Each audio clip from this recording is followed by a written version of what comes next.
All right. It's February 29th,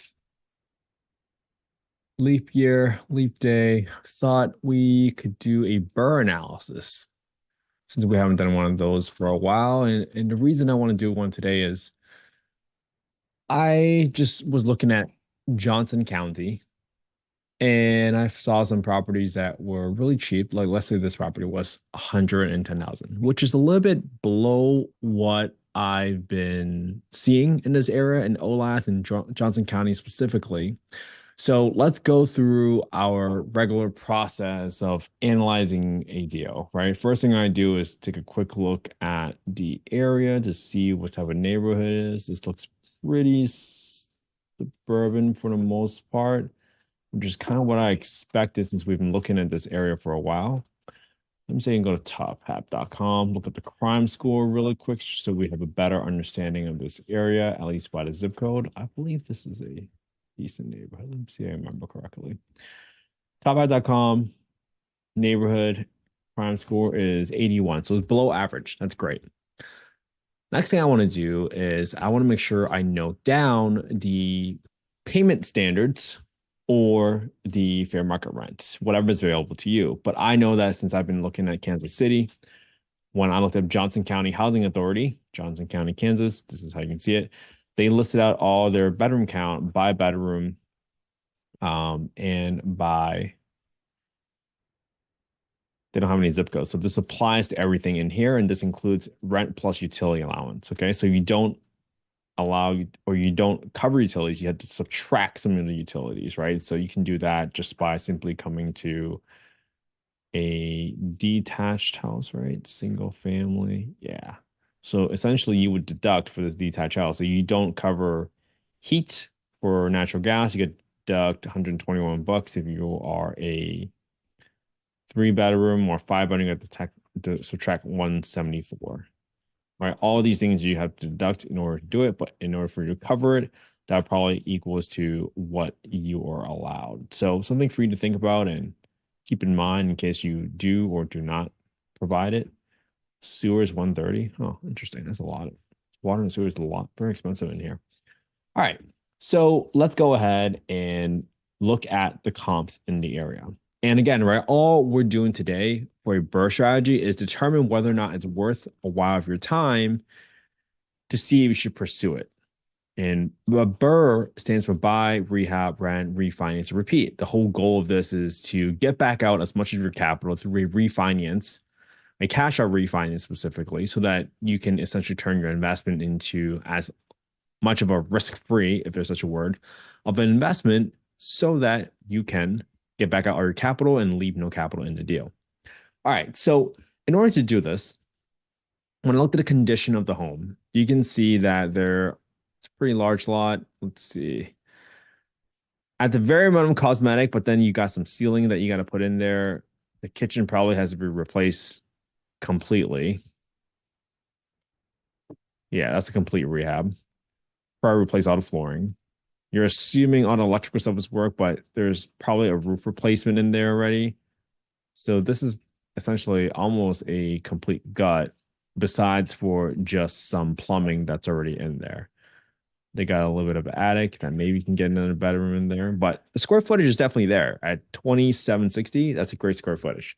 So in order for you to determine whether or not it's a possible BRRRR, what you have to do is look at other sold comps. And what I typically do is I will look in this area. So this is on this area, and I would do my best to stay within a certain block before I cross any larger roads. So in here, I will look for comps first in between South Parker Street, West 135th Street, and then west of South Kansas Ave, because I want to stay in here, right? That's usually your highest confidence comps. And if I need to, I can go across here or go across here if I cannot find any great comps. And personally, I prioritize time of sale first, then it's square footage, and then it's also location and type of house, etc. So I will never compare a single family home to a condo as an example, right? Very different type of ask. All right. So when I did that, I was able to pull up some sold comps. So I just simply filtered on sold. I only looked at properties that were sold in the last 3 months, and I only looked at properties that were 4 bedrooms and above. Now I found a few properties. This is seems to be a really good one, 325, 685 West Cedar Street. And I like it because one, it's a 4.3 and it's 2,400 square feet, which is within almost 10% of my square footage of 2,760. I want to look at like 2,000 square feet or 2,500 square feet plus properties. Anything much larger, those aren't really great comps. And I also am looking for renovated properties. The problem is that there's another property just on the other side of the block. This property is renovated. However, this property on 567 West Park Street, it's 1,600 square feet, and that's 1,000 square feet smaller than my property. Now, what I like is that I'm seeing a premium on a dollar per square foot basis. Yeah, this is renovated with some carpet.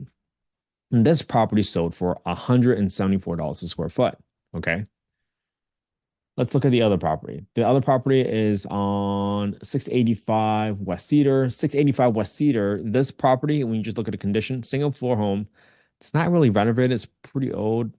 You can argue that maybe it's okay, but this makes me feel good using it as a comp because I'm probably going to renovate my home to be at a higher standard than what this home is, just because I'm renovating. Why would I make it a little bit more modern? But when you look at this property, yeah, it has a pool, it's okay, but this property sold for 134 square foot, has great lot size, which is same as our lot size. Our lot size is 0.55 acres. This is 0.53. And it's a 4.32434. So I'm pretty sure I have enough square footage to turn our home, which is currently a, where's my home? Oops, right here. Yep. Which is 2,760 at 3.2. I can easily add a bedroom. If I'm doing such a big renovation, I can add 1 bedroom or even 2 bedrooms in that scenario. Okay. Now, what I'm doing now is I'm going to note down some more comps. And because I couldn't find a really, really good comp, I'm now crossing a little bit over into here because I see this home for 325 grand. It's a 4.2, 1618. Again, this is very recent. This was just closed yesterday. So that's a really, really recent comp. And they were selling for $200 a square foot. This is kind of good, right? If you are able to see that you're getting much higher price per square foot, but very different. This is a 1618 square foot house minus 2,700s. But this makes me feel pretty good now. At hate 325. I saw another one for 350, right? On this property, 325. I think my comp could probably be 350. Because when I go across this main road right here, you guys can see this. If I go across South Parker Street, I'm looking for other properties. And I saw this comp for $350,000 sold on 220, which is literally just 9 days ago. And this property was 4.3, 2624. 2624 is really close to our 2760. So this is a great comp from a square footage standpoint. Help with the lot size. Lot size is 0.48. Again, very comparable lot size at the same time. The only problem is that it's across the main highway, right? That's the issue. It could be a completely different neighborhood, but from a property characteristic standpoint, this looks pretty good. I mean, this is probably the standard I would want to renovate our home to. And if I want to appeal to the appraiser, I might even use the same colors because what does the appraiser do? They try to look for comparable properties. If you do the same color, same type of flooring, then they're going to subconsciously think that, hey, this home is likely a great comp because this home looks exactly like that home, even though it's across the street, but it's still relatively close. It's probably less than a 5 minute drive over here. So something for you to keep in mind. Now, I want to pull up my calculator now, and this is the BRRRR calculator. For those of you that want to copy the BRRRR calculator, just DM me your email at investwithkenthe, and I'm saying it. This is a slightly different underwriting model because we're not doing a creative finance deal. We're doing a BRRRR deal, and we just want to see at the end of the day, does this property cash flow? Okay. Now, because I'm doing such a big rehab on this property, I'm going to go ahead and turn this into from a 3.2 to a 5.3. Because if I'm going to do all this work, I might as well increase the value of the home and increase my potential for higher rents. So, info. Plug in the address, plug in the new bed bath count. The square footage is going to stay the same because I'm not adding in square footage. I got my asking price of $109,900. And right now, I am just doing $50 a square foot.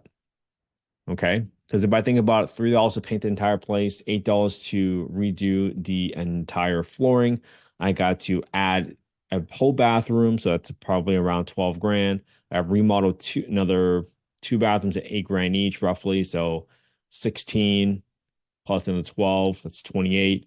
And then I was like, all right, it's going to add up to over at least 100 grand. So I'm just using a very rough estimate right now. And if I think this is a deal, I'm going to go and ask the contractor, right? If you guys remember correctly, I've had Tyler Aiken on the podcast just 2 weeks ago and I released it.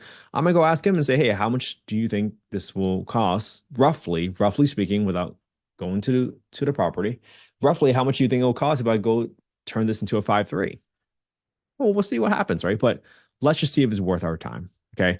Right now, I have my four comps that I kind of shared earlier. I put down the addresses, when it was sold, the bed bath counts, the square footage, and I'm highlighting the ones in yellow because those are more comparable homes based on the square footage. And if they both sold it for around 134, right, I feel pretty good using 350 as my ARV because if I just assume my new ARV at 134 square foot times 2760, the ARV should be 369. But I'm gonna be a little bit more conservative and just assume, hey, I'm gonna get 350. Okay, that's all. Just trying to use that as my estimate.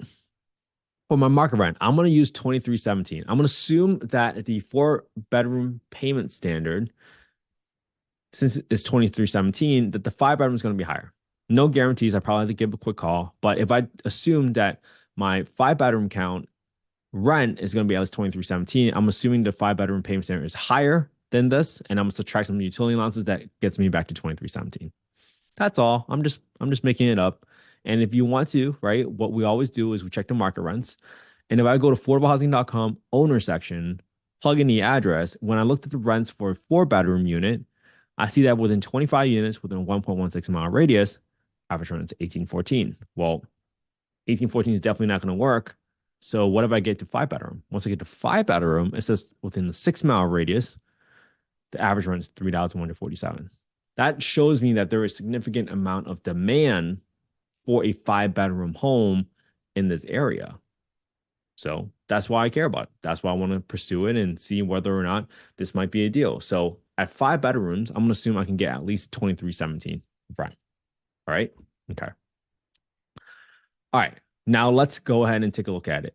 For my real estate taxes, what did I do?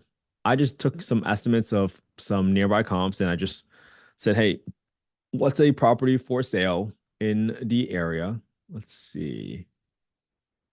And I picked a home that was 320 grand.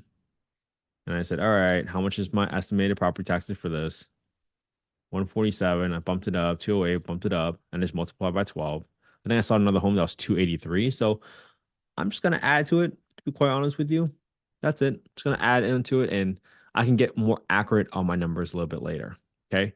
Property insurance, I also just took some numbers, multiply 12, multiply 1.2, and get my annual insurances. All right. Now that I have all these numbers in here with my ARV based on these comps, hopefully everyone's following, right? The number one thing you want to do is get the rents, get estimated rehab, and get the comps to see whether or not it's a deal that you can pull out most of your capital. All right. After that, let's go ahead and plug in some more numbers. If we buy this property for 350 grand, and I assume that my purchase price is 109,900 and my repairs is 138, well, what's it gonna cost me? So I got 2.5 points on the loan. I'm assuming I can get 100% loan on this hard money lender with 4 months of prepaid interest at closing, and I got another 6 months of closing costs to finish this out property. So that's going to even equal my total all-in cost at 287,033. So my loan is not going to cover my closing costs. That's okay. But my loan to value is going to be about 71%, assuming my ARV is 350 grand. Okay. Well, they'll probably loan up to that. It's a max 71%. So, I mean, 70%, 70. So I'm going to put in as interest only loan for now. The interest on this hard money is 12%. I got my monthly PI, TI that I kind of just plugged in from the prior pages. And then let's go to, don't really worry about rehab. Rehab just me estimating on, hey, what if I go over budget by 20% and there's a 3 month delay? How much money should I have in a bank just in case kind of shit hits the fan, right? Something for you to think about. Then I have to look at my rent. Now I plugged in the rent here as 2317. So this results in my PITI after before the refinance. Let's see, after the refinance, oh, only negative 684 cash flow. And that's assuming that this is a 7.5% interest rate, which is pretty low for my part. I think that's a little bit aggressive. It'd probably be closer to 8%. But my monthly PITI after my refinance is going to be 2383. And if my PITI is 2383, that assumes it goes up by 3% in year two. Taxes go up, my insurance goes up, everything goes up by 3%. I'll be negative 649 cash flow a month. So to me, that's not a deal. But let's see if I can go on Zillow really quick. Let's see if I can find Olaf and look at other 5 bedroom rents. Let's see. Did I prepare for this so you can tell that I'm looking at the stuff for the first time? There's really not that many 5 bedroom homes for rent. Let's see what's going on with this one. This property is a 533348. This is going to be available on April 1st. Let's see. 11 days listed, 17 contacts, 2 applications. Okay, well that's not bad. Usually I look for a 1-to-1 ratio to see what's priced right. This might even be priced a little bit under because they don't have that many homes that are 5 bedroom homes. So this, yeah, even though this is much larger than my home, I might be willing to just let's see. What happens if I turn my rent into 3,000? So now it's not a Section 8 rental, it's now a market rent.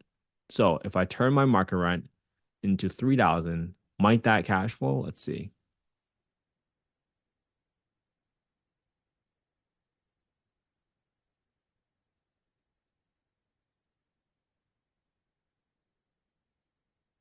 Info C13, info C13. If I turn this into 3,000, why cash flow?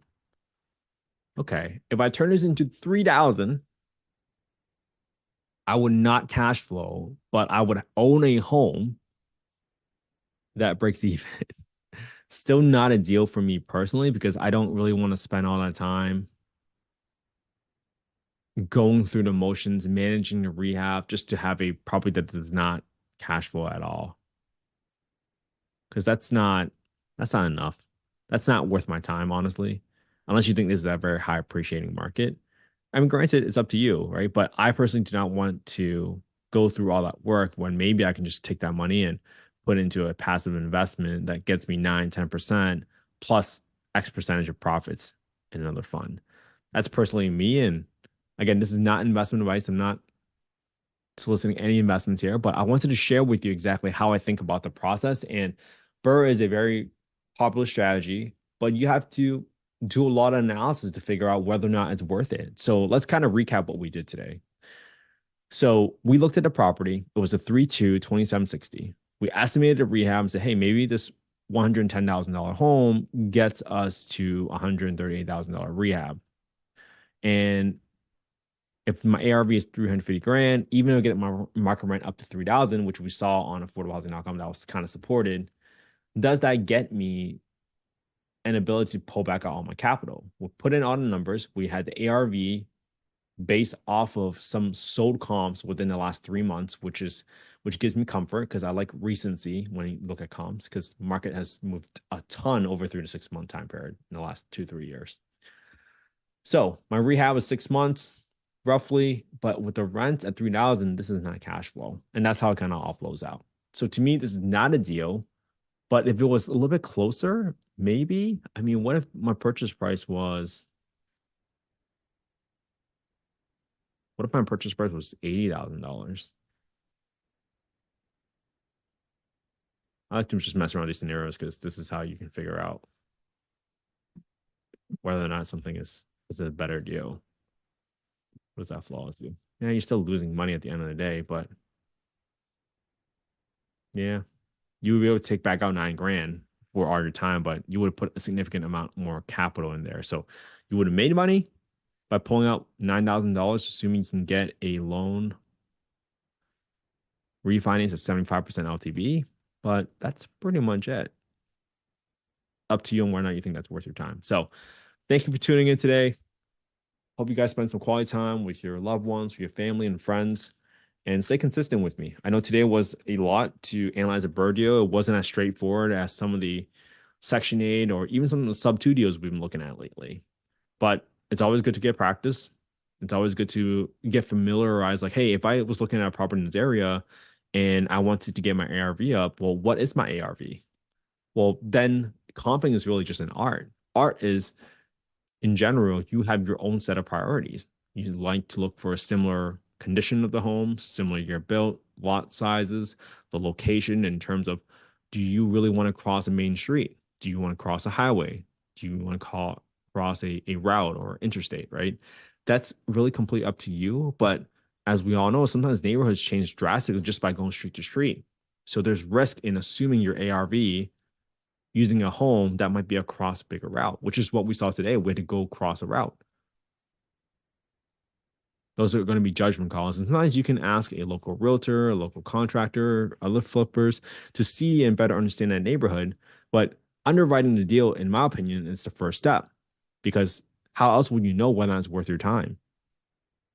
To me, this deal wasn't worth the time. It's not even worth the call to the contractor to say, hey, what's going on here? Because I don't want a negative cash flow deal. I don't want to have to reach into my pocket every single year to just hold on to a property. If it was California, maybe it'd be different because I know there's a lot of appreciation, but sometimes you can't bank on appreciation. All right. So thank you so much for tuning in today.